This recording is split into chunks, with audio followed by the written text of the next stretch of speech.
Well, tonight we're going to explore a topic that will make you feel so grateful for the warm shower you had today. We're going straight into the world of Victorian hygiene, and I promise you that it will be an amazing experience. Think of elegant gowns and sharp top hats as glamorous. But let's just say that beneath all that fancy clothing, things were much less charming. If you enjoy these kinds of stories, please like or subscribe. We're going back to 1850s London, so by the end of this, you'll be really grateful for your clean mattress. Congratulations. I'm always intrigued to see where everyone is tuning in from, so feel free to leave a comment with your location and what time it is where you are. It never ceases to amaze me how people are falling asleep with this from all corners of the world. Now, find that cozy position, take a deep, slow breath, and let your body melt into whatever you're resting on before you've even opened your eyes. Properly, the atmosphere feels thick and chewy, as if it's clinging to your skin and seeping into your lungs. This is the first thing you notice when you wake up in Victorian London. And it's not what you see, but what you smell. It's this thick, overwhelming, almost tangible air that seems to grab your throat and not let go.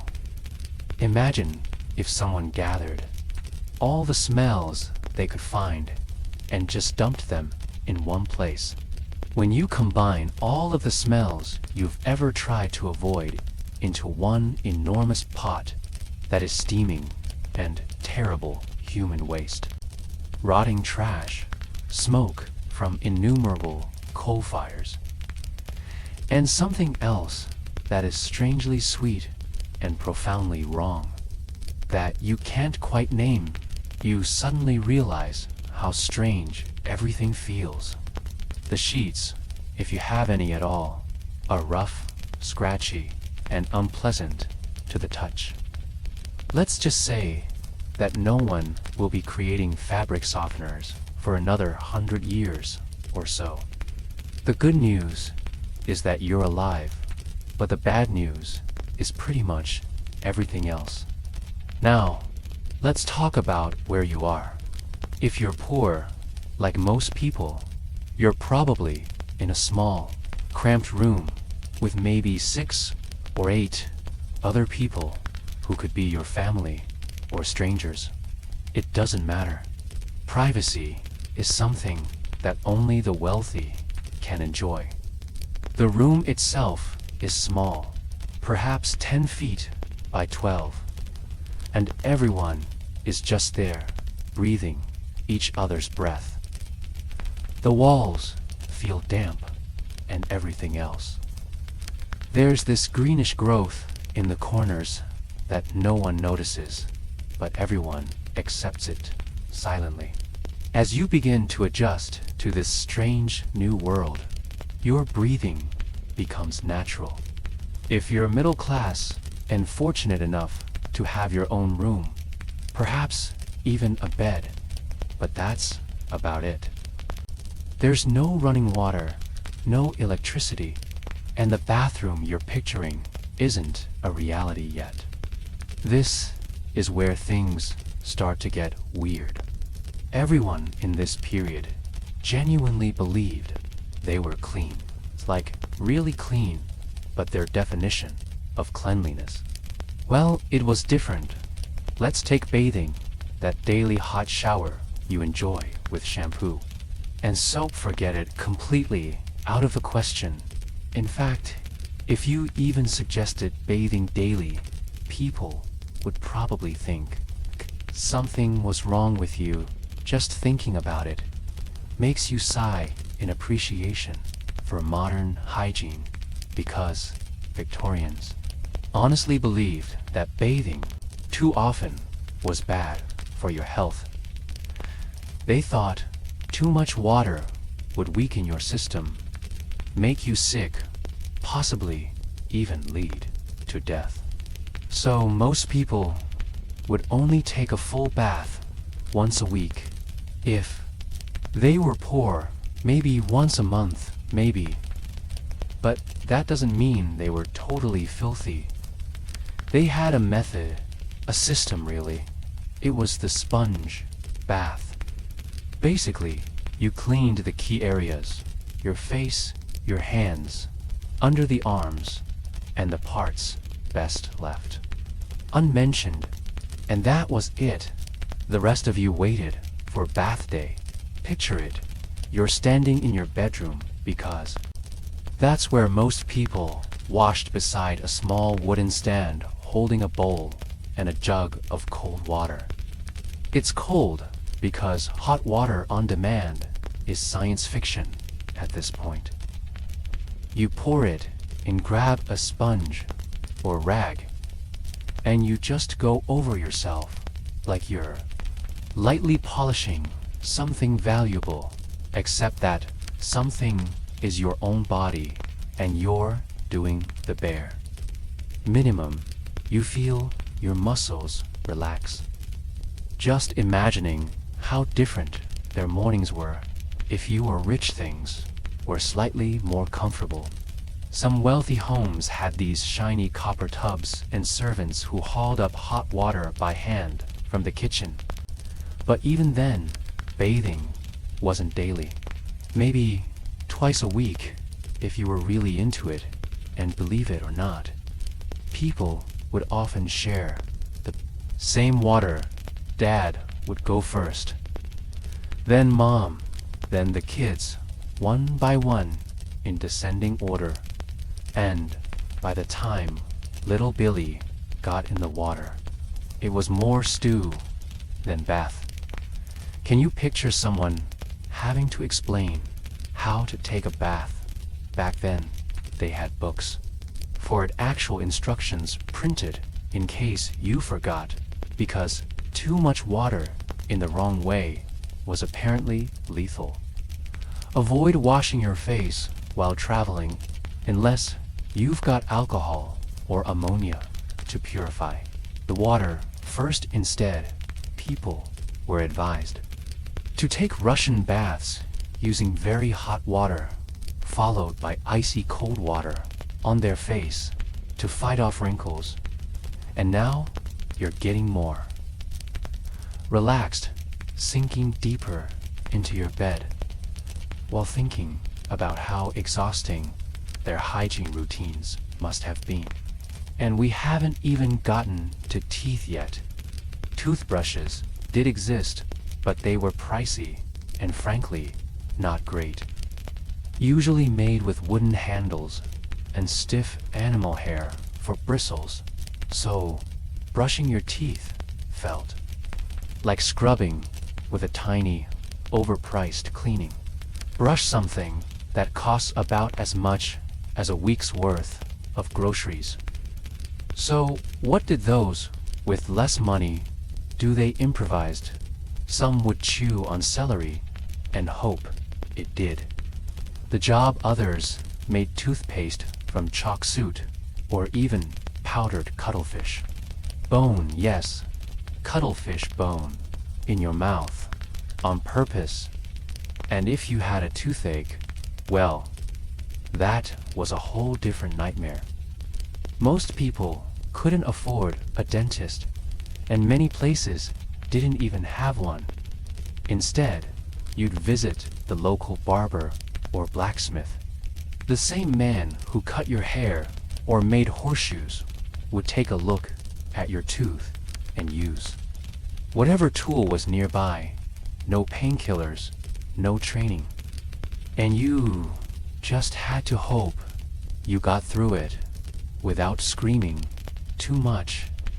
A soft yawn escapes you as you realize how thankful you are for modern dental care. Washing hair was its own kind of chaos. Remember, there was no shampoo. So what did people use? Eggs. Women would literally crack raw eggs on their heads and rub the yolks through their hair like they were cooking breakfast on their scalp. Then they'd rinse it with water poured from a jug, and the smell must have been something else, other popular.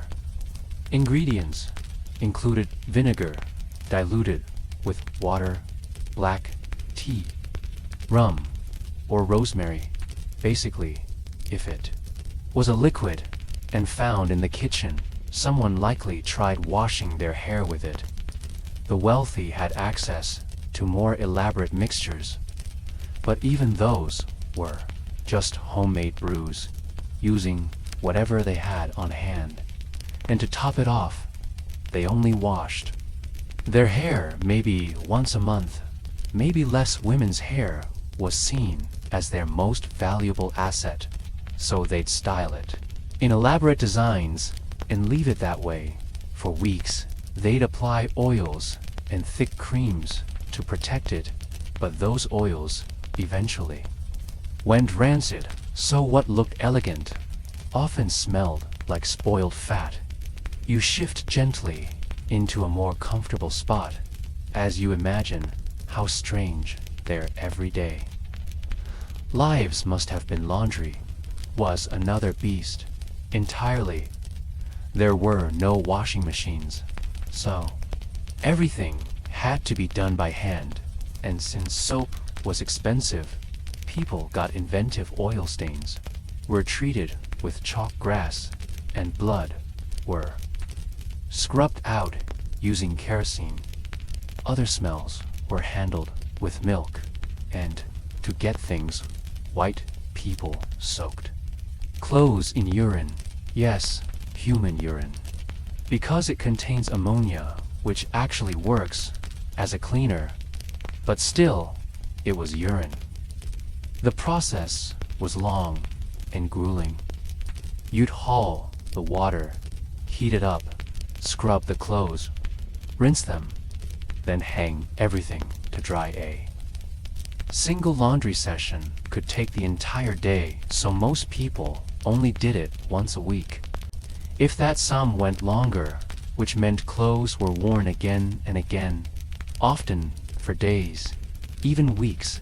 That fancy Victorian outfit you're picturing probably hadn't been washed in quite some time, just breathing now, sinking into your pillow, while thinking about how hard it was to stay remotely clean back then. And now we come to underwear, or the lack of it. For most poor folks, underwear wasn't even a thing. The wealthy had linen undergarments, but they didn't change them often, and women's clothing, oh, where to start?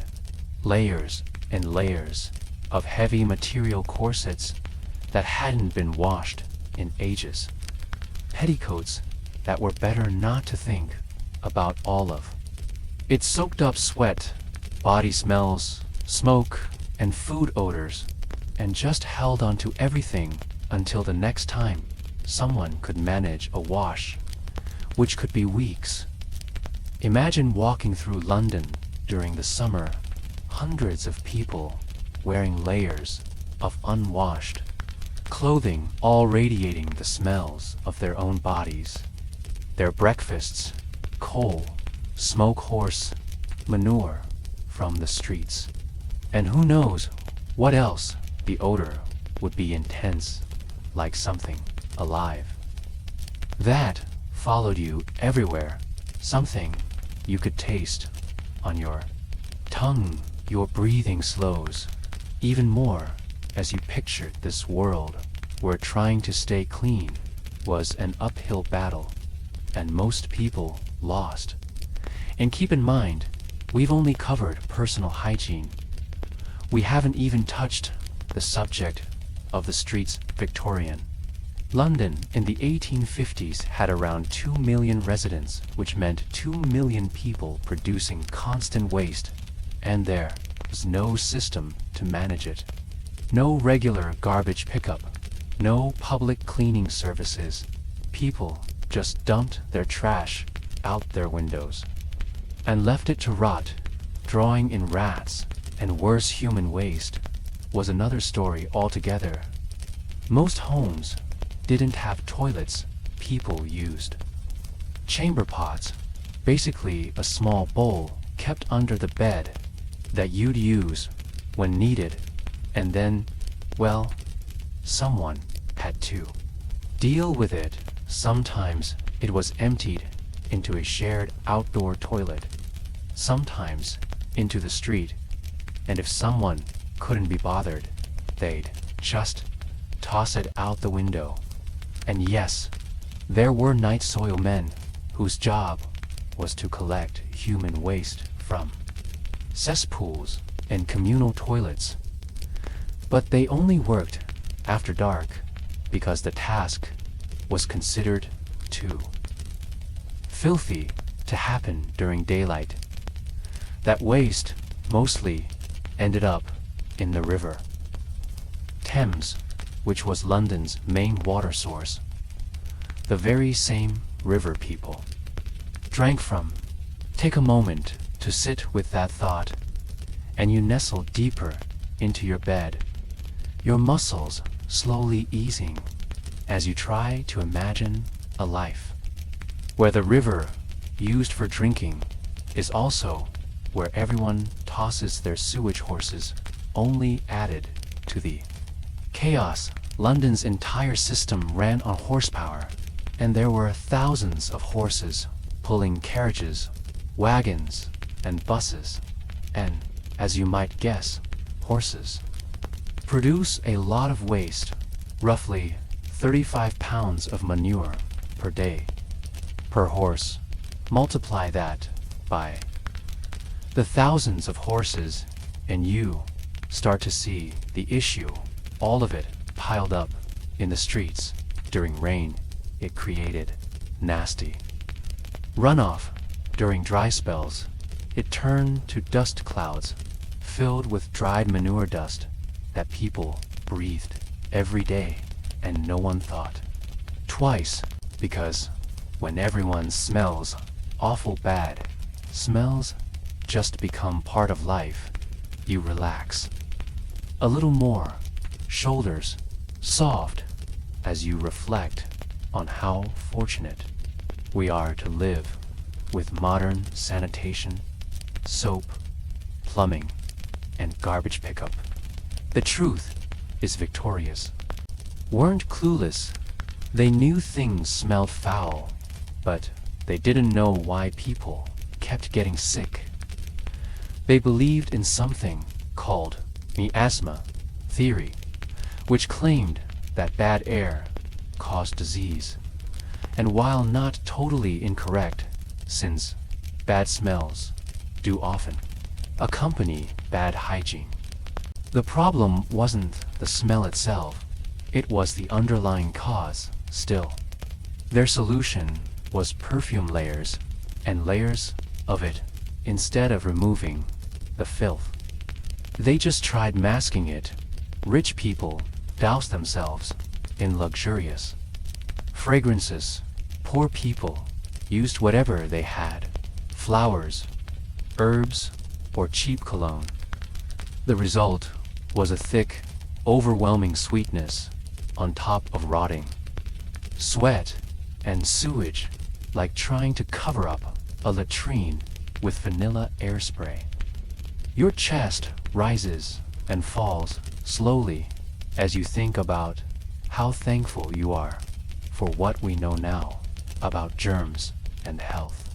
Women had it particularly hard. Their clothing was far more elaborate than men's, with layers of heavy fabric corsets that crushed their ribs and long skirts that swept along filthy streets, and they were expected to look flawless all the time. They had makeup, but much of it was toxic. Their face powder contained lead, their rouge, mercury, and they had no idea these things were poisonous. They even rubbed products like Hall's hair renewer into their scalps to hide. Gray hair, it was filled with lead, and women wondered why they constantly felt ill. Your body softens, more tension melts away as you consider how far chemical safety has come. Their beauty routines, without skincare products, were improvised. Lemon juice to fade freckles, butter for dry skin, raw meat pressed to the face overnight.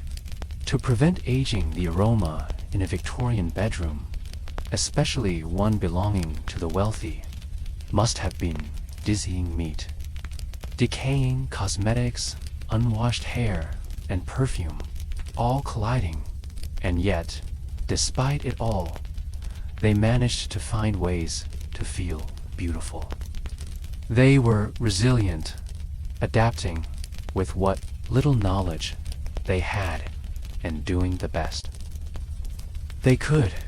You breathe evenly now, resting fully impressed by their determination. Even if their methods were flawed, the rich had staff to help with the worst of it, made to clean chamber pots, wash clothing, carry water, but the servants themselves were usually worse off. They didn't have time or resources for hygiene. They were too busy keeping everyone else presentable. The poor leaned on each other and accepted that staying clean was a luxury, not a guarantee. Most of their energy went into feeding their families, paying rent, finding enough coal to survive through winter. Hygiene was something you thought about only after everything else, your breathing, deepens as you imagine that reality, a world where bathing took planning, brushing teeth was extravagant, and cleanliness was a fight against constant filth. From there, let's talk toilets, or more accurately, the complete lack of them. That hallway bathroom with its flush and toilet paper and soap was unimaginable to most Victorians if you were poor. And again, built over a pit in a shared yard behind the housing, rows, no privacy, no paper, no hand washing, just a hole and a wooden seat. And the smell, especially in the summer, it hit you like a wall of filth, and flies swarmed around it, buzzing thick in the air. And yet, that was daily life, a slow exhale escapes. As gratitude for indoor plumbing washes over you, the rich had what were called water closets, primitive indoor toilets that emptied into cesspools in the basement. These were pits of human waste, rotting beneath their feet, with the idea that eventually someone would come empty them. But often the cesspools were forgotten or neglected, and the smell would rise into the house through the floorboards, making people sick from the fumes that built up overnight. They'd call the night soil men to dig it out, a crew whose job was so horrible it was banned during daylight. They came only at night with shovels and buckets, hauling human waste from basements into carts. The stench during this was unbearable. Neighbors would block their doors with rags, but the smell found its way in. And where did the waste go? To farms, because human waste was valuable fertilizer. So they sold it to be spread over fields, which meant the vegetables people ate were grown using human manure from a city plagued by typhoid and cholera. Your shoulders relax again as you try to imagine that world and thank modern farming for the distance from that cycle. But even this system began to fail. By the 1850s, the population was too large. Waste was everywhere, and the night soil men couldn't keep up. People started dumping directly into the streets or rivers, and once again, that waste flowed into the Thames, the source of drinking water. People were literally drinking from the same river that carried their own sewage and couldn't figure out why illness kept spreading. The connection seems obvious now, but back then, no one agreed on what to do. Some wanted more cesspools. Others said just keep dumping into the river. Some thought it was just London's way. And then came the summer of 1858. Hot, unbearably hot, with no rain, and the Thames drying up to reveal thick layers of sewage, baking under the sun, fermenting in the heat, and producing a smell so horrific people vomited as they passed by homes. Were abandoned, entire neighborhoods stank beyond reason. Your eyes grow heavy as you hear about the summer of the Great Stink. Newspapers named it that, and for good reason. Charles Dickens described the Thames as a deadly sewer. Scientists threw white paper into the water just to watch it vanish into the filth. And what finally pushed the government to act was not death or disease. Parliament, the very building, sat beside the river, and the open windows let in the horror. Lawmakers gagged, covering their noses and fleeing the chamber. They tried soaking curtains in lime. It didn't work, and they even considered relocating government offices. That's how bad it was. Only then did they decide to fix it. They assigned the task to Joseph Bozalget and told him to handle the waste of 2.5 million people immediately. Bozalget was brilliant. He proposed building an entirely new sewer system for the whole city, not fixing the old one, but starting from scratch.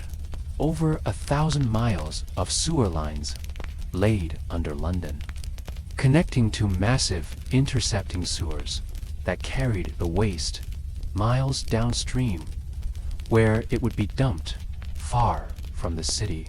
The project was enormous, involving digging up streets, demolishing homes, moving families, building embankments and pumping stations, and laying millions of bricks.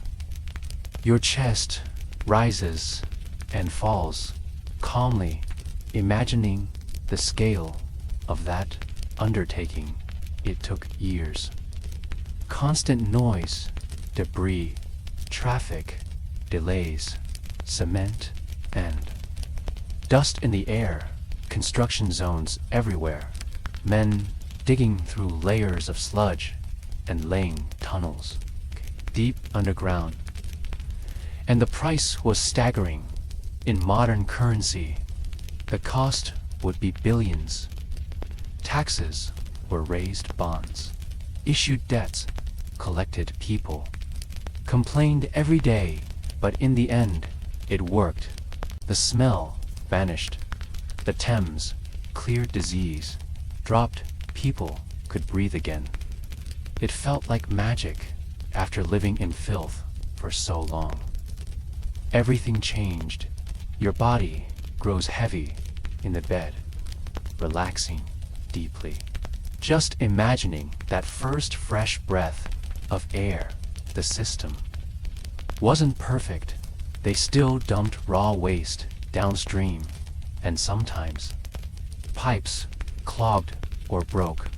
But for the people of London, it was like waking up from a nightmare. Unfortunately, the benefits weren't spread equally. Wealthy neighborhoods were connected. First, poor ones had to wait for years, but slowly, the entire city. Improved cholera outbreaks slowed, typhoid declined, and needless deaths dropped. A yawn slips out as you feel grateful for clean water, working toilets, and of course, toilet paper, which wasn't available yet. The first rolls were sold in the 1870s, and even then, they were costly, so most people used whatever they had. Old newspapers were popular corn cobs in the countryside. Leaves, if you could find them, rags to be reused. The rich might use cloth or sponges, but most just made do, and with no running water. Most people didn't wash their hands after using the toilet, which only spread more disease. Cholera remained the most feared killer, tearing through poor communities and killing thousands with each wave. The rich were not immune either, and no one knew what caused it. This was before germ theory, before anyone understood viruses or bacteria. They blamed the bad air and foul odors, not the invisible microbes spreading through contaminated water and rotting streets. Your shoulders soften one last time, your breath slow and steady as you think about that long, dirty, painful history, and feel deeply grateful to be living in a cleaner, healthier world. Imagine how terrifying it must have been to live in a time when disease struck without warning, and doctors had no idea what caused it. So they tried everything: strong-smelling herbs to cleanse the air, burning sulfur and tar to create smoke they thought would push the illness away. They gave out huge doses of alcohol and opium, thinking it might fight off the infection. None of it worked. People kept dying. Entire families lost multiple members to a single outbreak. Children were hit hardest, and meanwhile, the sewage kept pouring into the Thames, the same river people drank from. There was one Dr. John Snow who figured it out. He showed that cholera came from drinking water contaminated with sewage, not from bad air, but nobody listened. They thought he was nuts. It took years and a massive public health disaster before people believed him. By then, thousands were already dead.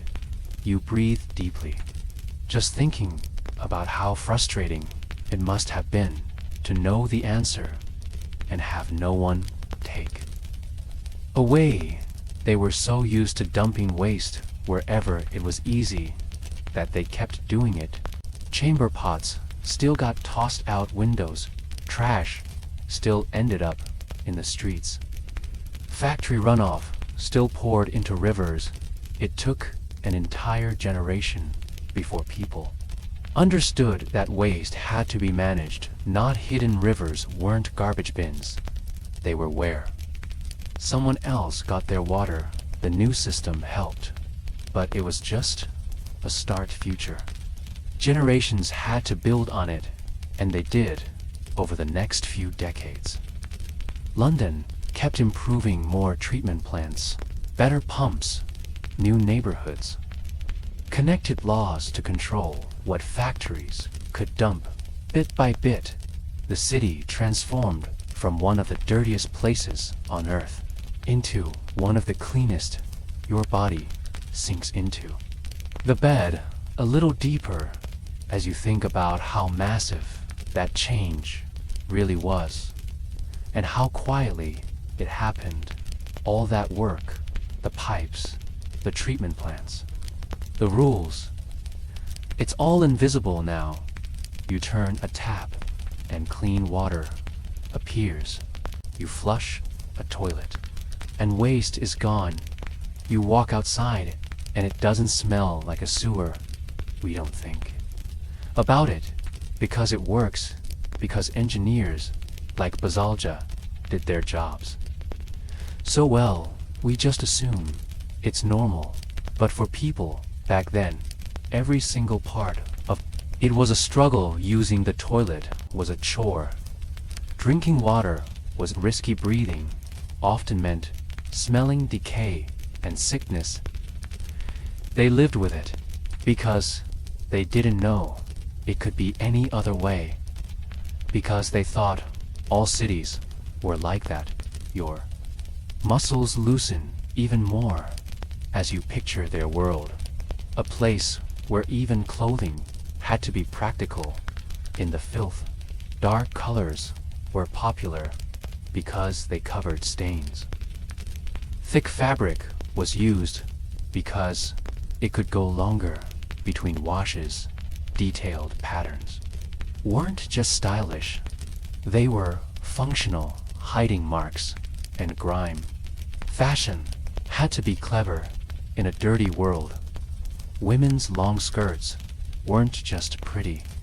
They protected legs from filthy streets and covered stained shoes and socks. Men wore dark suits that could handle cold, dust, horse droppings, sewage splash. It all blended into the fabric a man could get from one part of the city to another and still look decent and relaxing, as you imagine how every detail of their lives was shaped by the grime they lived with. And yet, they kept going.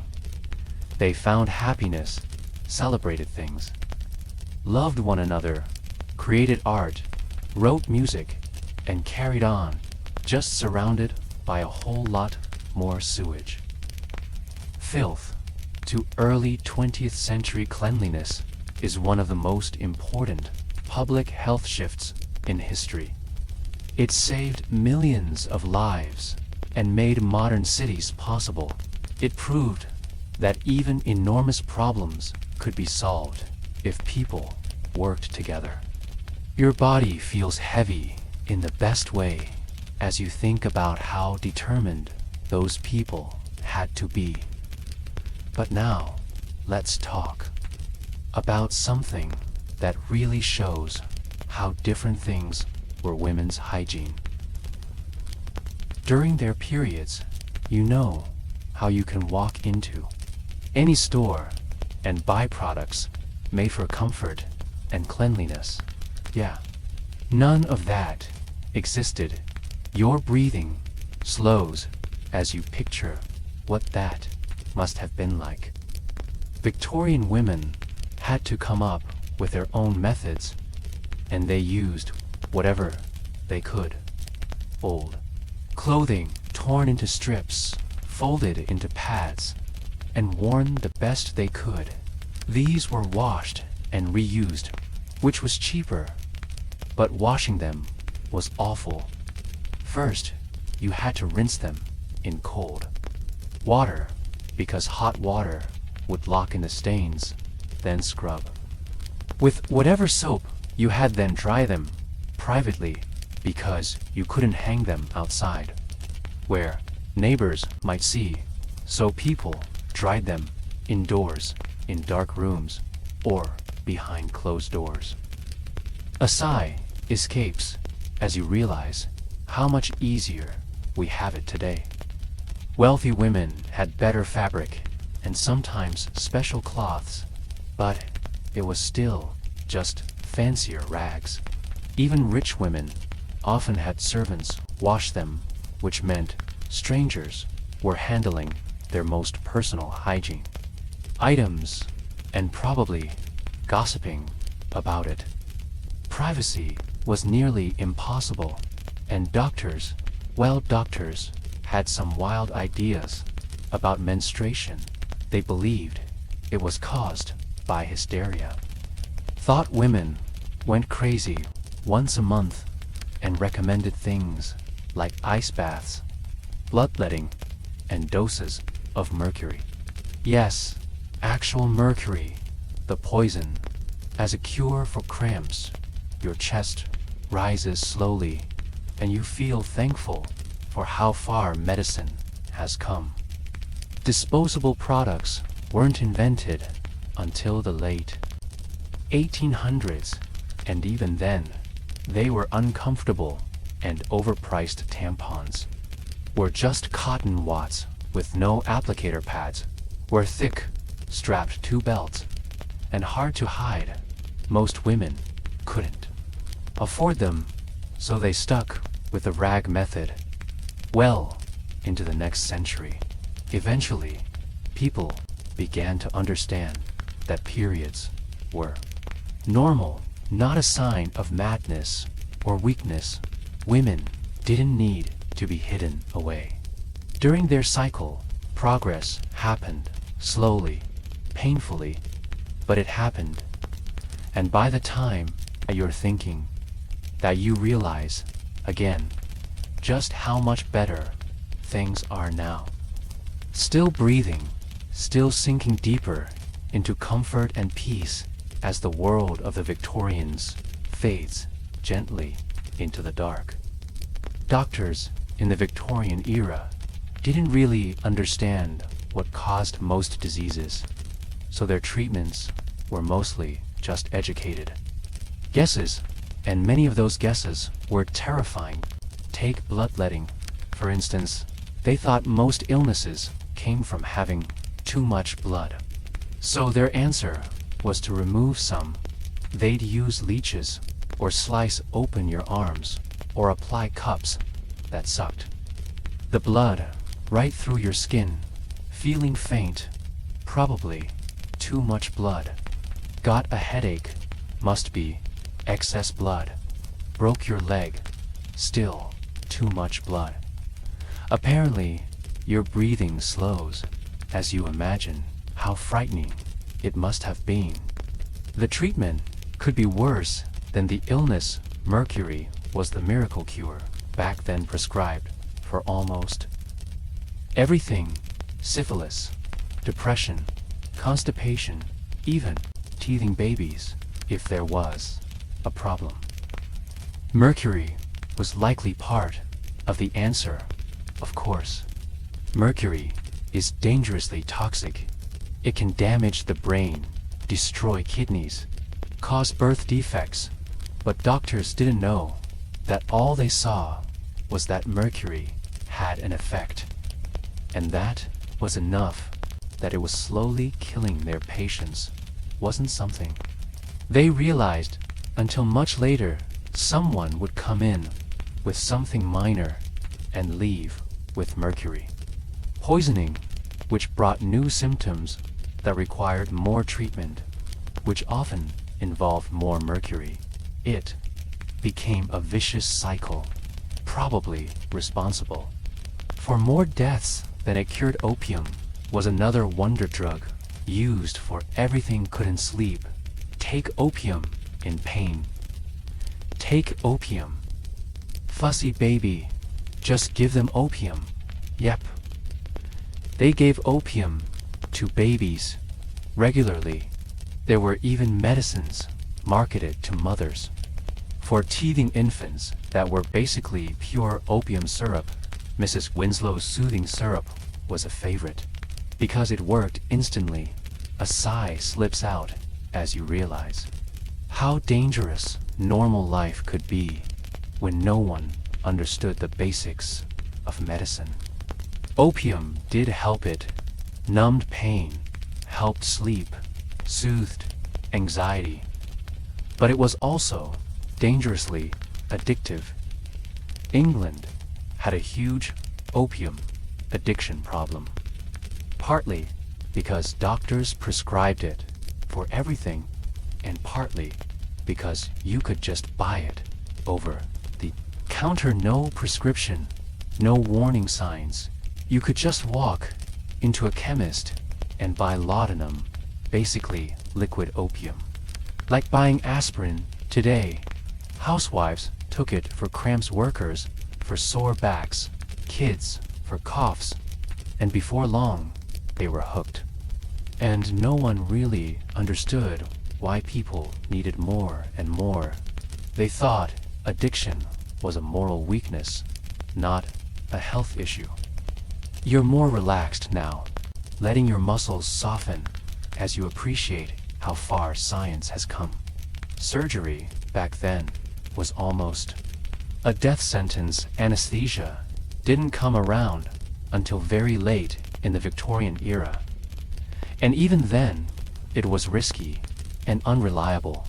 Most surgeries were done with the patient wide awake, held down by others, while the doctor worked as fast as possible. Imagine getting a tooth pulled, or a leg cut off, or a tumor removed. While you felt everything, they might give you some whiskey and a leather strap to bite, and that was your whole pain. Control surgery was only done if you were going to die anyway.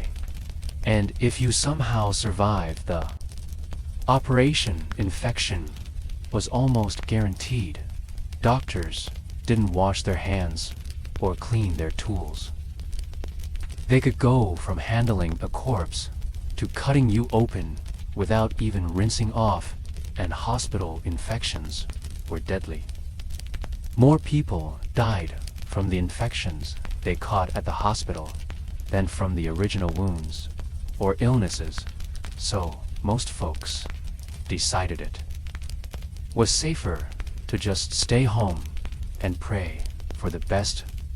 A slow yawn escapes, and you're deeply grateful for sterile surgical tools and hospitals that don't kill you on entry. Dentistry was somehow even worse than regular medicine. Most people just lived with toothaches until the teeth either rotted away or the agony forced them to do something, and doing something usually meant getting the tooth pulled. No anesthesia, no numbing, just a pair of pliers and maybe some whiskey. The person pulling the tooth was often the local barber or blacksmith, not a dentist. Just someone with strong arms and steady hands. They'd grip the tooth and a yank while you screamed or passed out. Rich people could get dentures, but they weren't exactly functional. Early false teeth were carved out of wood or made from the teeth of corpses or animals. They didn't fit right.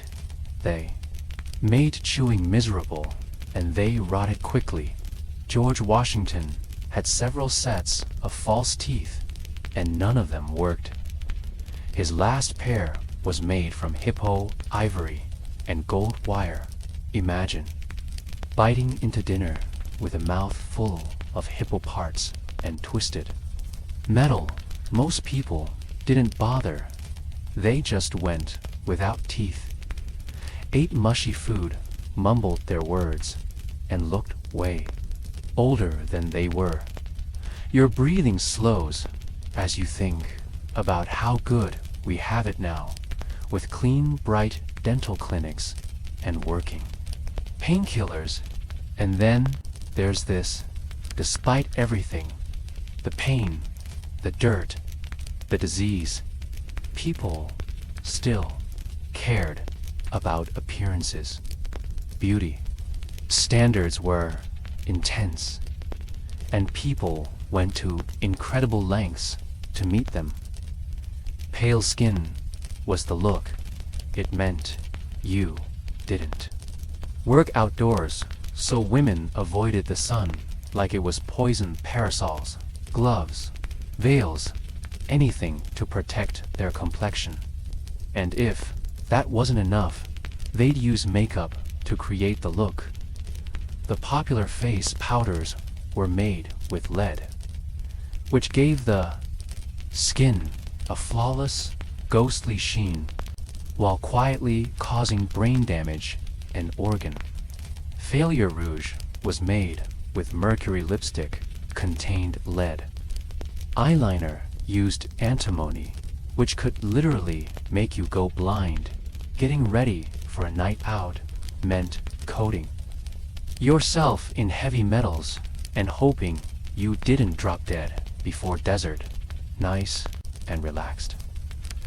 Muscles sinking into the mattress as you think about how weird it is that people were trying to look clean while slowly poisoning themselves.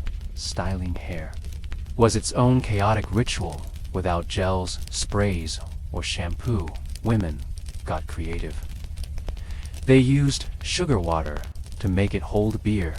To give it body, they'd wrap their hair in cloth or sticks overnight, hoping to wake up with curls, and then they'd leave it like that for days, weeks. Even washing hair was rare, maybe once a month, maybe not at all. So all those products, sugar, beer, oils, powders, they just built up, forming this thick, sticky helmet of styling residue.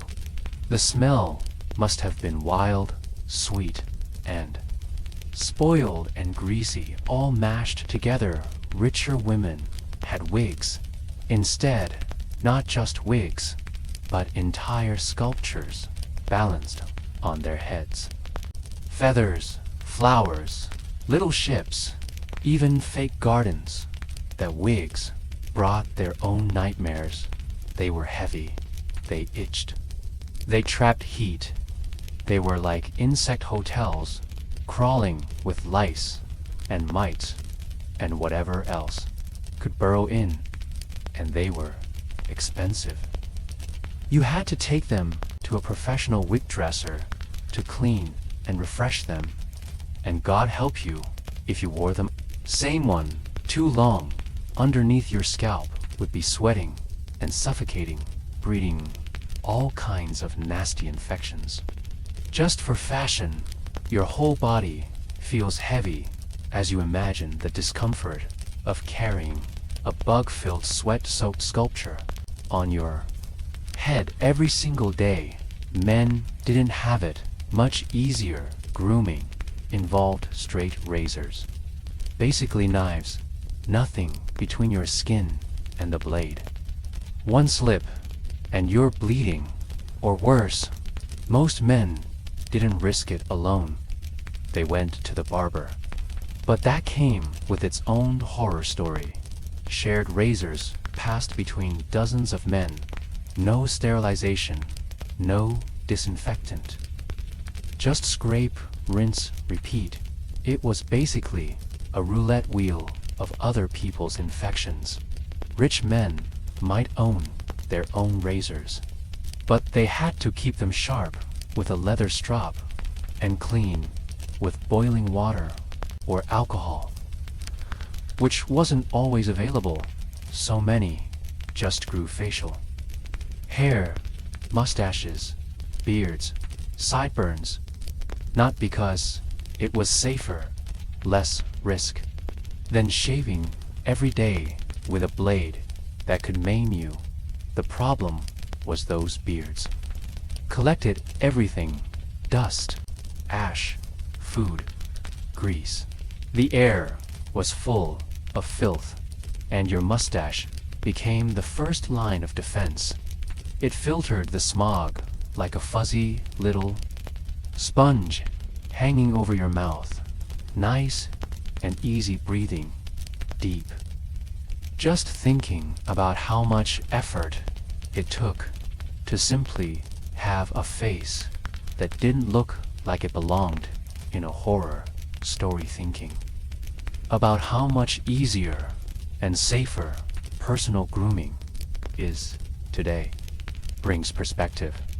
In certain regions, public baths were gaining popularity, offering a significant step forward for those without washing facilities at home. These establishments resembled large communal pools where numerous individuals would bathe together. However, they brought their own complications. The water was rarely replaced, and people with various infections and skin issues would all use the same pool. There were no filters or chemical disinfectants to eliminate germs. So, although these public baths were more hygienic than never bathing, they also became ideal places to pick up illnesses from fellow bathers. Still, many relied on them because it was the only opportunity they had for a proper, full-body rinse. Workers would budget carefully just to afford a visit once a week or even once a month. The atmosphere was social. People would engage in conversation, exchange gossip, and sometimes conduct business. It served as a kind of local hub, albeit one that involved sharing murky water with unclothed strangers. Breathing gently now, considering how different social expectations were in a time when privacy was a rare privilege. Despite all the difficulties, people discovered ways to feel dignified. They developed personal standards of cleanliness within the limits of their environment. They took satisfaction in keeping their hands and faces clean, even when the rest of their body wasn't as fresh. They appreciated nice clothing, tidy appearances, and pleasant breath.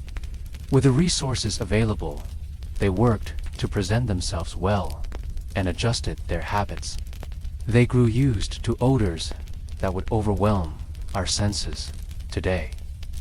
They learned to cope with discomfort in ways that seem astonishing now. It's actually admirable. These individuals were deeply resilient. They led meaningful and complex lives, despite enduring conditions that to us would seem unbearable. Your muscles loosen further, sinking into comfort while contemplating the adaptability and strength of the human spirit. Children raised in that era saw it all as perfectly normal. They played in alleyways littered with trash and waste. They assisted their families with chores like doing laundry and managing chamber pots, the unpleasant realities of daily life. Still, they managed to be kids. They played games, shared stories, and laughed with friends. They made the most of their world, just as children always do. Wealthier families tried to shield their young ones from the worst of it, but even privileged children lived in a world with no vaccines, no antibiotics, and no proper knowledge of disease prevention. Childhood death rates were tragically high. Parents often had many children, expecting only a few to survive into adulthood. They couldn't protect their children from invisible threats they couldn't yet comprehend. Yet still, people experienced love. They married. They created families. They celebrated birthdays and holidays. They dreamed about the future. They lived their lives with full hearts in an environment filled with challenges we'd find hard to endure. Nestling deeper now, appreciating all the unseen systems that guard our health and well-being today. Now, let's shift to the topic of food, because Victorian food hygiene was, well, alarming. If you had to eat like a person from that era, you'd probably drop a few pounds, not because the food was nutritious, but because you'd be too scared to eat most of it. Your muscles loosen even more as you appreciate that reliable refrigerator in your kitchen filled with safe, edible food. Refrigeration simply didn't exist. The closest option was an icebox, and ice was both costly and difficult to get. 4. The majority, food, was left at room temperature, with fingers crossed. That meant meat would spoil almost right after butchering. Milk could turn sour within mere hours in warm weather. Fresh produce would decay quickly with no cool storage. So how did they cope? They got inventive. And by inventive, we mean they used some truly questionable methods. Salt was a staple. People would encase meat in thick layers of salt, essentially drying it out completely. It could last longer, but the end result was often extremely salty, chewy, and lacking in nutritional value. Smoking was another widespread method. Meat would be hung in smoky areas for several days or even weeks, gradually drying and preserving it again. It stayed edible longer, but it was also incredibly carcinogenic. People were essentially surviving on jerky that tasted like burnt charcoal for most of their protein needs.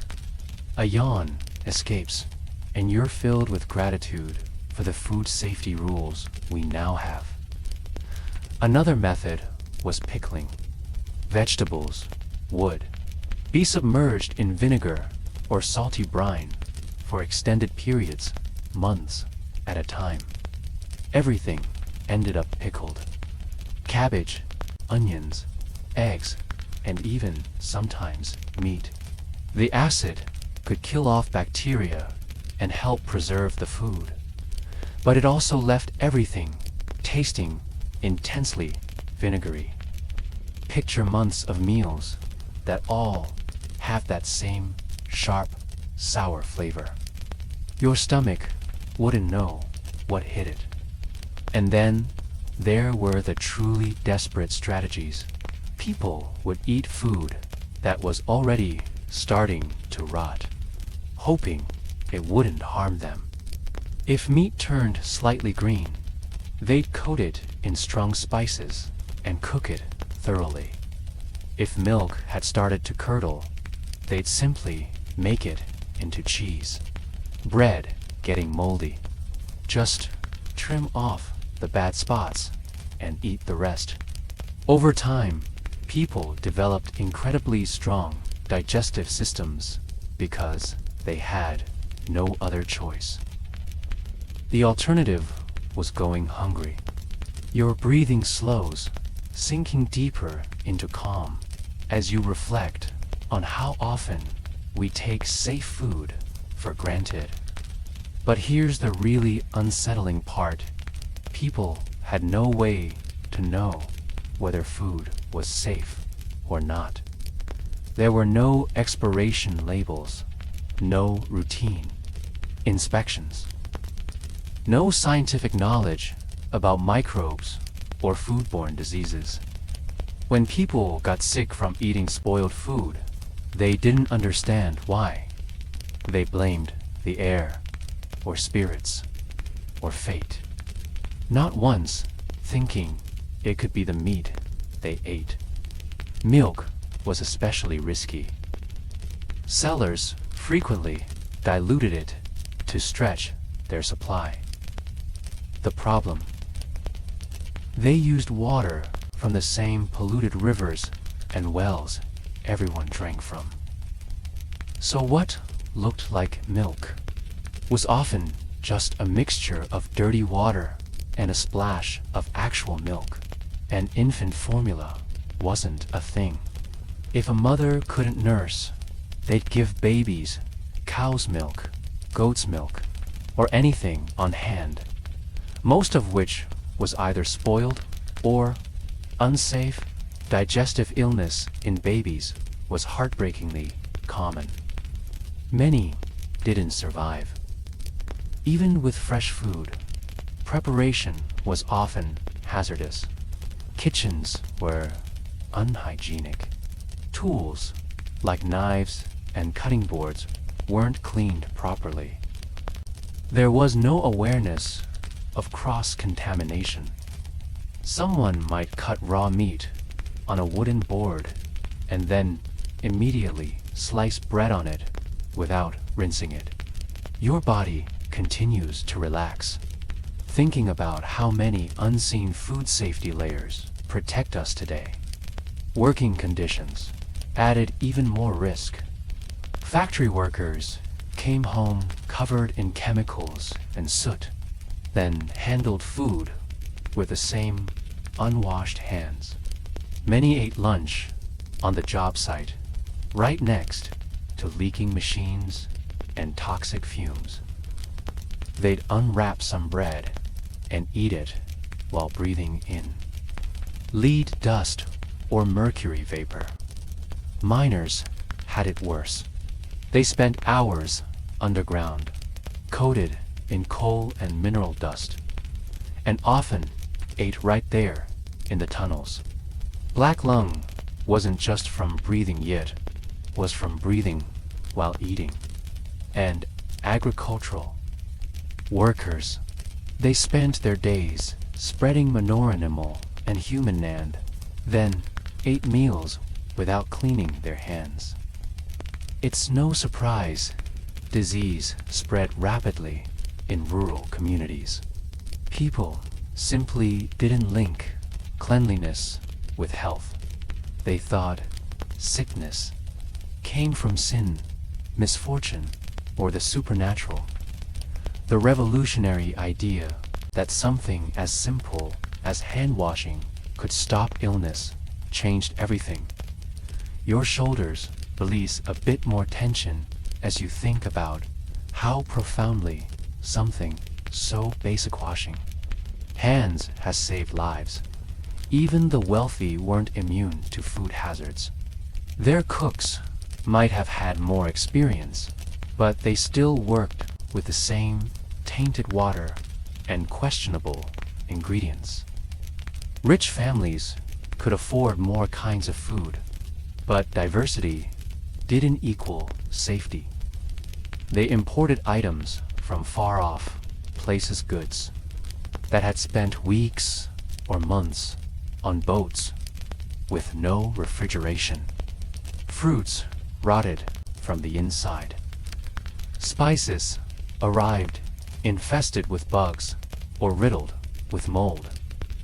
And those luxurious multi-course dinners at upper-class Victorian parties, they were feasts that lasted for hours. Plates of food sat out at room temperature the whole time. By the time desert rolled around, those fancy dishes were more like science experiments, even worse. There was a strange fascination with foods that were, frankly, revolting. The wealthy dined on potted meat, a mix of minced meat, fat, and spices, sealed in jars and left to ferment. It was seen as refined. Maggot-infested cheese was considered a delicacy. The crawling bugs were a feature, not a flaw.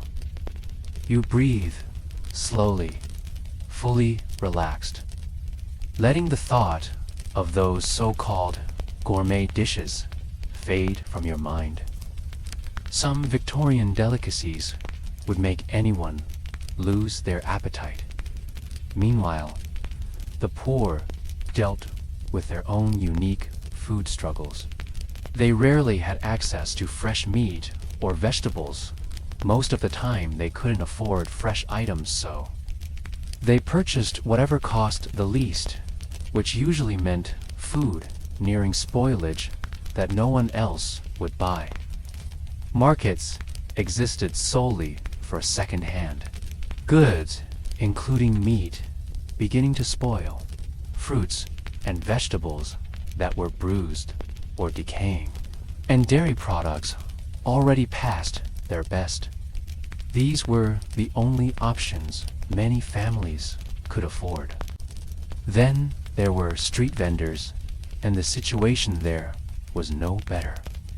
Vendors sold food that had been exposed to sunlight all day, covered in flies, dust, and whatever other particles happened to land on it. Meat pies filled with questionable ingredients. Milk left sitting in grimy containers. Bread made with more filler than actual flour. Still, hunger overruled concern. People consumed whatever was available because hunger leaves little room for hesitation. A quiet sigh flows as you reflect on how food insecurity forces every meal to be a calculated risk. Alcohol often proved safer than water, which led to dietary habits that would seem unusual today. People consumed beer or wine alongside every meal, including breakfast and even for children. The goal wasn't intoxication, but safety, since fermented drinks were less likely to cause illness compared to the unclean water supply. Small beer, a diluted alcoholic brew, was common at breakfast, even for the youngest. Workers drank beer throughout the day to remain hydrated, and sometimes infants were fed watered-down alcohol in place of water. It created a culture where mild inebriation was common, not due to indulgence, but practicality. People weren't exactly drunk, but rarely completely sober, either which perhaps made the discomfort and smells of their world a bit easier to tolerate. Interestingly, the spice trade's popularity was partly because heavy seasoning masked the flavor of decaying food. If meat was already spoiling, it was doused in pepper or cinnamon and served anyway. Powerful spices disguised the taste of rot. This is why Victorian meals were often heavily seasoned compared to those of earlier eras. It was not merely a culinary preference, it was about survival. Your breathing slows while you absorb how deeply the fear of illness shaped everyday life. No inspectors visited restaurants or food stalls. There were no enforced rules about proper food storage or preparation methods. There were no regulations about water, purity, or sanitation. If someone became ill after eating spoiled food, it was chalked up to bad luck and endured without recourse. The earliest food safety laws didn't appear until the closing years of the Victorian age, and even those had limited reach and inconsistent enforcement. It took relentless activism by reformers and scientists to persuade officials that food safety deserved legal protection. Before that, if someone sold you decaying meat covered in insects, that was entirely lawful. If a baker added chalk to bread to give it a brighter appearance, no one stopped them. Fraud within the food trade was pervasive. Milk was diluted with contaminated water. Beer was thinned. Bread was mixed with substances like alum. People often paid for food and received something else entirely.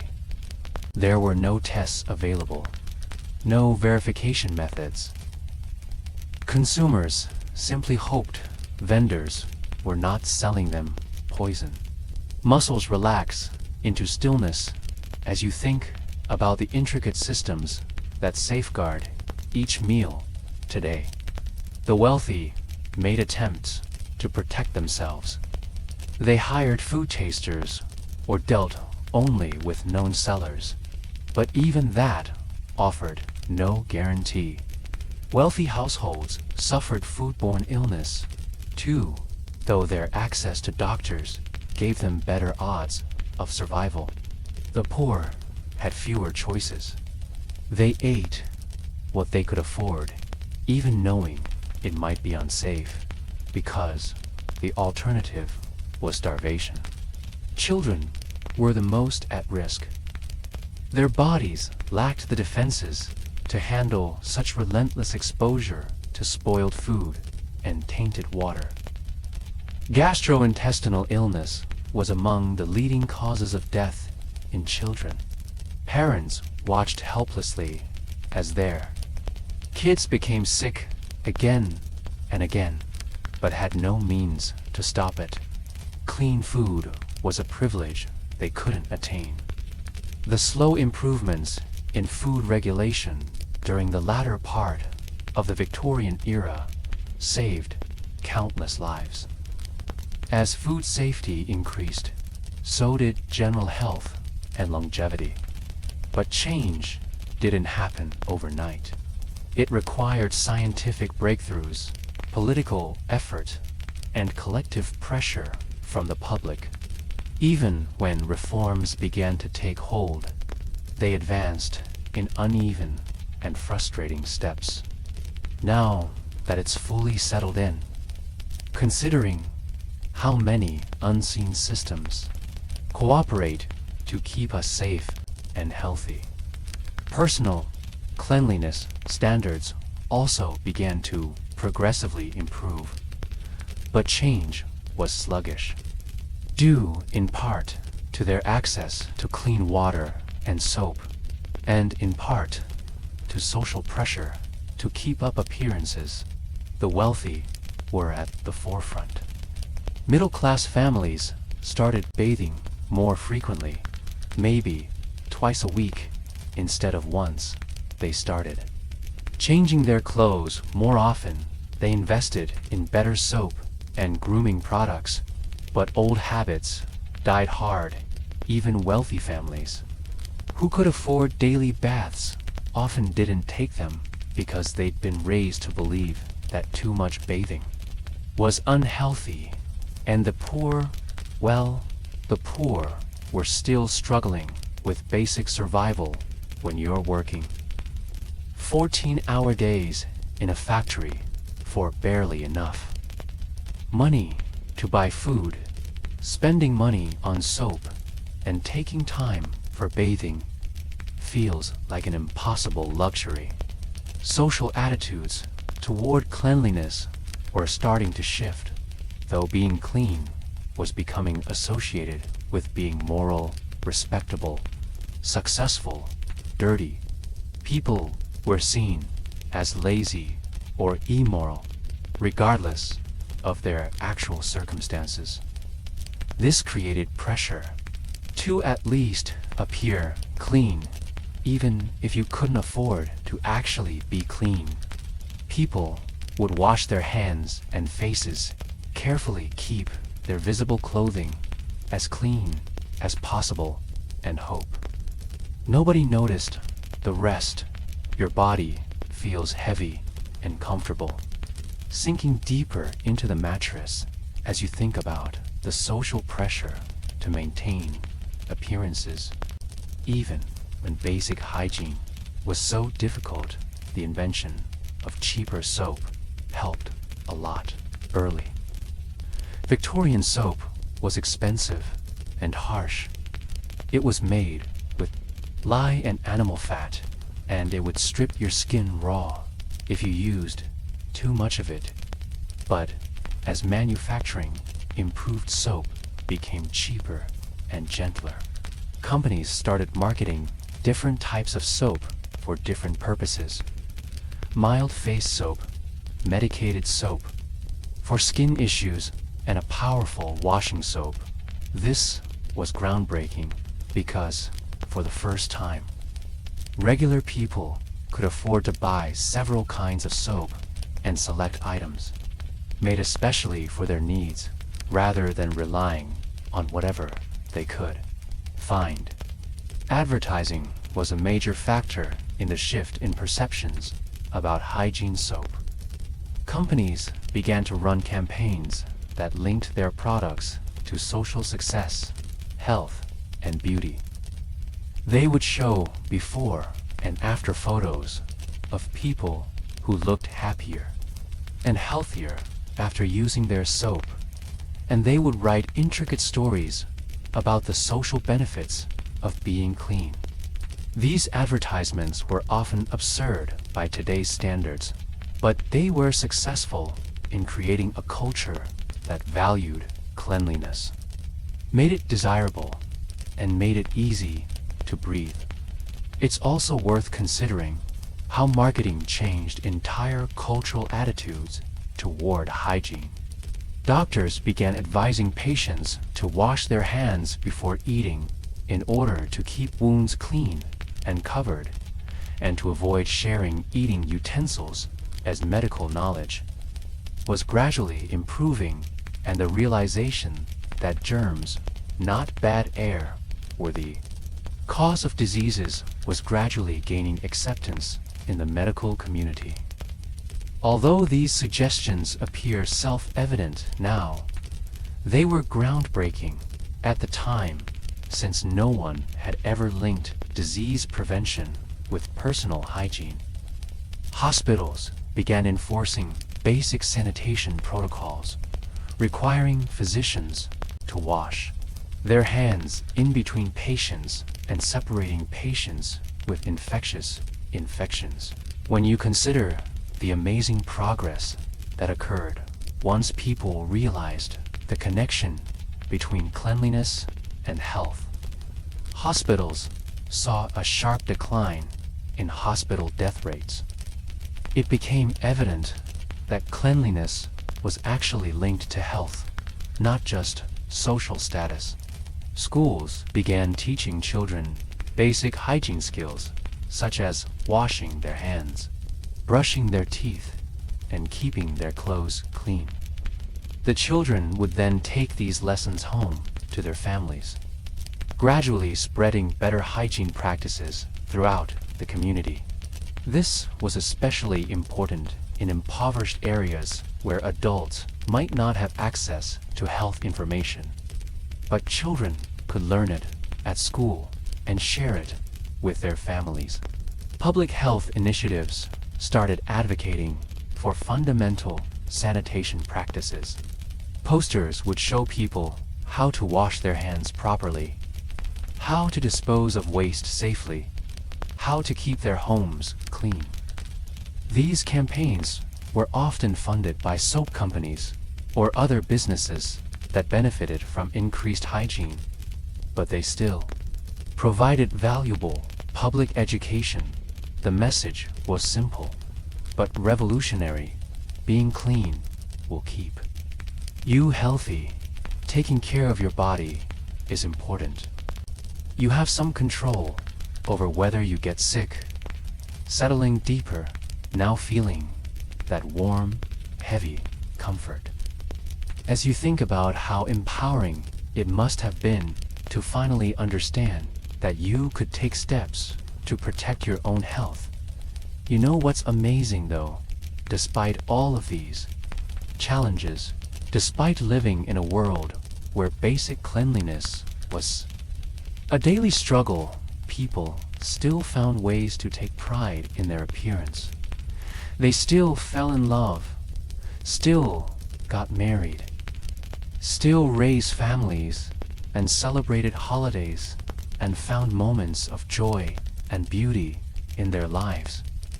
Your breathing slows naturally, deeper and more relaxed as you think about the incredible resilience of the human spirit despite all of the limitations they faced. Victorian women would spend hours preparing for special occasions. They would carefully wash their hands and faces with whatever soap they could afford, brush their hair for what seemed like an eternity, and try to remove weeks' worth of accumulated oils and styling products. They would then put on their best dress, which they had been saving and maintaining for months. add any jewelry or accessories they owned. Dab a little perfume on their wrists in the hopes that it would last the evening. And you know what? They felt stunning. Because of attractiveness, they felt unique and prepared to face the world. The wealthy had more resources, so they could definitely afford better soaps, nicer clothes, and more complex beauty routines. But they were still subject to the same fundamental limitations as everyone else. Real beauty isn't about having perfect hygiene or expensive products. It's about feeling good about your own skin, no matter how it happens to smell. No flowing water, no knowledge of germs, and no efficient medication. A relaxed sigh slips out, and the irony is that those who kept everyone else clean frequently lacked the time and resources to maintain their own maids. They would spend their days cleaning other people's clothes, cleaning other people's chamber pots, helping other people bathe, and then returning home to their own crowded, filthy living conditions. Rich Victorian women would hire servants too, help them dress and do their hair. But these servants were frequently dirtier than their employers, even though their bodies cried out for basic care. The butler and footmen would maintain excellent posture and exquisite manners, while polishing silver and serving lavish dinners, while wearing gloves to conceal their unclean hands. People were under tremendous pressure to at least appear clean, even if they couldn't afford to be clean. They would wash their hands and faces religiously, keep their visible clothing as neat as possible, and hope that no one looked too closely. This was made possible by the class system, which made cleanliness a social status marker. If you could afford to be clean, you were obviously successful. If you were dirty, you were obviously poor, and probably morally deficient as well. Letting go of the stress when you consider how unjust it is to evaluate someone's character based on circumstances beyond their control. Yet things started to shift very gradually. The pivotal event of 1858 was the Great Stink, when the Tempests' stench was so awful that even Parliament was unable to function, and the government was forced to take action. Baziljet's sewer system wasn't just about moving waste away from the city center. It was about fundamentally changing how people thought about sanitation and public health for the first time. People could see that human engineering could solve problems that had seemed unsolvable, that government action could actually improve people's daily lives in concrete, measurable ways. When the new sewers came online and the smell disappeared, it was like magic. People who had lived their entire lives breathing contaminated air suddenly found themselves able to walk along the Thames without gagging property values in previously undesirable areas.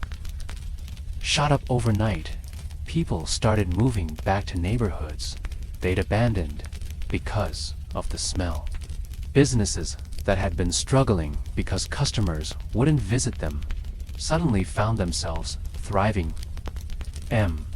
Getting more comfortable, settling deeper into your bed as you imagine what it must have felt like to finally be able to breathe clean air.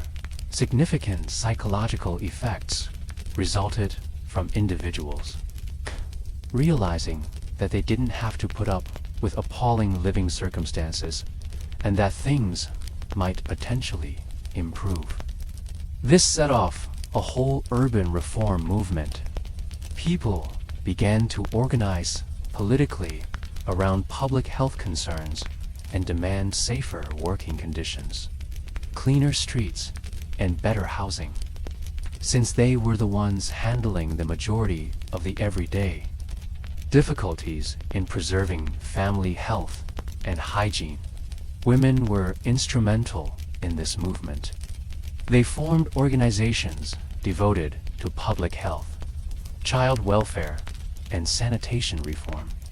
And they advocated for improved housing laws because they knew how urgently things needed to change.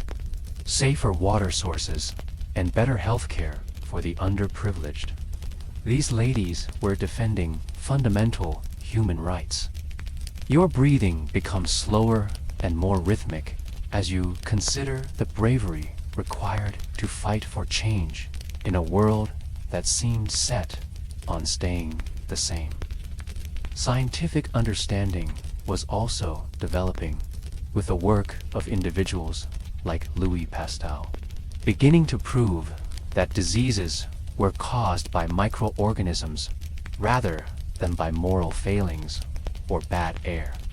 This was revolutionary because it was the first time in human history that people understood why they got sick and what they could do to prevent it. Hand washing has evolved from a pleasant social tradition to a medical requirement. Cleaning wounds became more than simply a question of appearance. It became a matter of life and death. Proper food, preparation, and storage could literally save lives. The implications were profound. It meant that poverty did not have to equate to disease, and that people could significantly improve their own health outcomes with the right information and basic resources. Of course, putting this knowledge into practice took time, as many people continued to believe in traditional explanations for disease well into the 20th century. But the message slowly but surely spread. Basic hygiene instruction was introduced in schools. Public health campaigns encouraged hand washing and cleanliness, and doctors began to emphasize prevention as well as therapy. As you consider the gradual but steady progress toward a cleaner, healthier world, your eyelids are beginning to feel heavy, and you're experiencing a warm, drowsy feeling throughout your body. This transformation wasn't just about hygiene.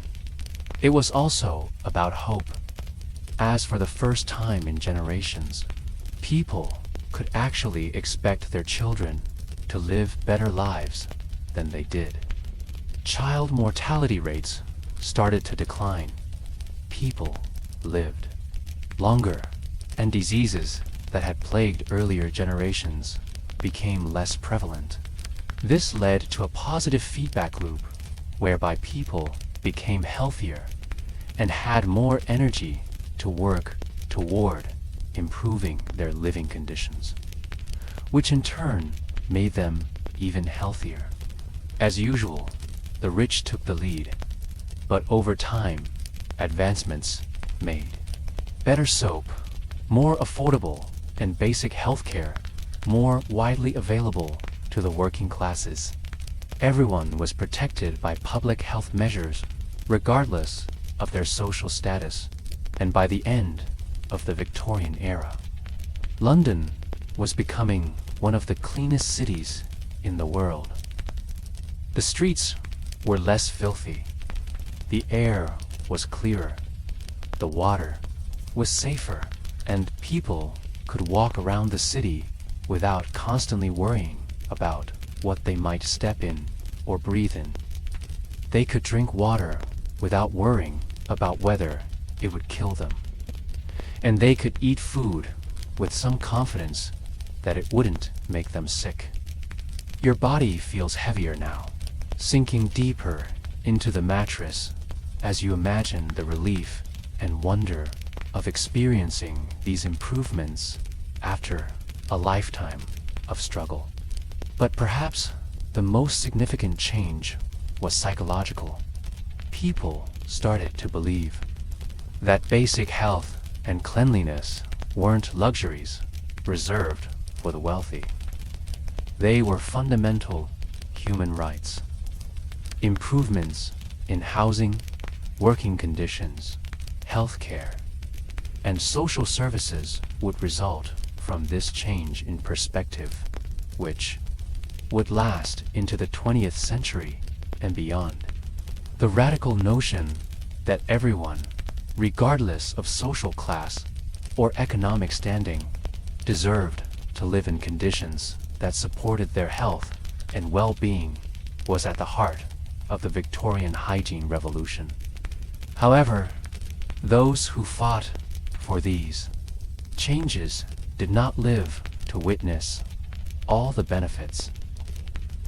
There is something profoundly moving about people who were fighting for their lives, dedicating their time and energy to advocating for changes that might not directly benefit them. They realized that everyone's health was interconnected, that diseases did not respect class boundaries, and that improving conditions for the poorest people would ultimately benefit everyone. The Victorian era taught us that even the most daunting problems can be solved with enough determination, scientific understanding, and political will. The Great Stink seemed like an impossible crisis, but they believed in the possibility of a better future and worked toward changes that would benefit their children and grandchildren, even if they couldn't benefit themselves. Your eyelids are getting heavier as you consider the amazing progress that can be made when people collaborate to achieve shared objectives. Cholera outbreaks seemed unstoppable, a mysterious disease that killed thousands of people without warning. But they figured out the cause and developed prevention strategies that saved countless lives. How do you clean up centuries of accumulated waste from a city with millions of people? They built infrastructure that's still in place today. The Victorian reformers began their work because people who lived in truly horrible conditions refused to accept that things had to remain that way. They couldn't have imagined the world we live in today. Take a moment to think about your own life. The shower you took this morning, the clean clothes you put on, the safe food you ate, the medication you take when you're sick. All of these things exist because of the work they started. Millions of people have died from illnesses that antibiotics can treat. Water treatment facilities that provide whole cities with potable water. When you consider the lengthy history of human progress, you'll see that they dreamed of a cleaner, healthier world and took the first important steps toward realizing that dream. Your body feels completely relaxed now, heavy and comfortable against the soft sheets. And we're still working on many of the same challenges they faced. Food safety regulations prevent the majority of the illnesses they dealt with on a daily basis. In many parts of the world, access to sanitary facilities and clean water is still an issue, and poverty continues to increase a person's susceptibility to illness. Although social inequality still has an impact on health outcomes, we have gained a great deal of knowledge. Comprehend concepts that completely perplexed them, have access to tools and technologies they never would have thought of, and most importantly, have their example to show that change is possible, and that, with perseverance, imagination, and hope, even the most ingrained issues can be resolved. You're breathing more slowly, deeply, and peacefully as you get comfortable in your clean, safe bed. Consider how different your evening routine is from theirs. You used a soft toothbrush and safe, effective toothpaste to brush your teeth. You washed your face with soap and water. You put on clean, new pajamas, and you can drink water from the tap without fear of contracting cholera. In a home with adequate plumbing, you can sleep in a room with fresh air, consume meals without worrying if it will make you sick, and sleep in a bed with clean bedding. These small, daily luxuries are triumphs in the protracted fight for human dignity and health, although they would likely be astonished by our everyday hygiene practices. The Victorians who battled for these advancements would be thrilled and impressed to see how far we've gone, and would understand why they are important. As you admire all the unseen mechanisms that keep you safe and healthy, you notice that your eyelids are getting heavier, and that a calm, sleepy feeling is permeating your entire body. In a warm room with clean air and no odors of smoking, sewage, or decay, you lie in a clean bed. Your body is comfy and clean. As you go to sleep tonight, you're the beneficiary of all their hardships, dreams, and hard work. Your breathing is getting slower and more rhythmic in and out as your body naturally prepares for rest. Your muscles, starting with your toes, feet, and legs, are relaxing completely. Your torso sinks deeper into the mattress. Your stomach is full of safe, nutritious food. These are gifts that took generations to achieve. Millions of people worked toward them, often without realizing the benefits themselves. Your shoulders drop as they relieve the tension of the day. Your neck relaxes, and your arms feel comfortable and heavy at your sides. Your jaw softens, your face becomes serene and quiet, and your heavy eyelids want to close so you can rest. Let them close, and your breathing becomes even more tranquil and deep. Your mind is calm now, moving away from the hardships of the Victorian age and into the tranquil present where the air is clean. The water is safe, and your bed is warm and soft. You are secure, clean, and comfortable, surrounded by all the unseen safeguards that keep you healthy. Simply breathing slowly and peacefully as you drift deeper into comfort and rest, letting go of the day and any worries, and simply floating in this place of thankfulness and calm. Your body knows how to sleep, rest, and restore itself, so you can just let it do what it knows best. Deeper and deeper you go into peaceful sleep, where your dreams are gentle and your rest is safe, clean, and comfortable. Now you're drifting off into the gentle embrace of sleep.